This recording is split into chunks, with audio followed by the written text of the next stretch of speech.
The story of lagging growth by New Jersey is an old story. You need to look at the numbers today. No one in the Northeast has a better story of employing their citizens than this state does. And for those who are critical of this record, all I'll say to them is, let's see if they can improve upon it. Let's see if they can make unemployment lower. Let's see if they can employ more folks in the private sector. And by the way, these numbers include the fact that we continue to drive down public sector employment.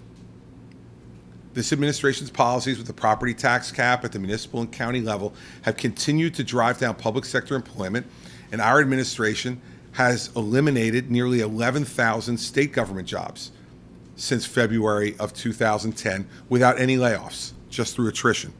So those numbers affect the unemployment rate as well. Whether you have a private sector or a public sector job, that affects the rate. So while we're eliminating tens of thousands of public sector jobs, our unemployment rate has gone from 9.8% in the first full month when I was governor to 4.1%. And 4.1% has now been steady for the last couple of months, and below the national rate and below the rate of every one of the states in the region. So it's time for us to start writing the story of New Jersey's economic success. And that success, I think, in a large measure is built upon the policies that we put together. We inherited a difficult economic situation in 2010 based upon the 2008 to 2009 economic downturn across the country, and particularly here in New Jersey.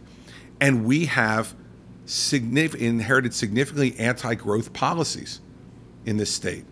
High taxes, large government, high spending, and a high regulatory environment.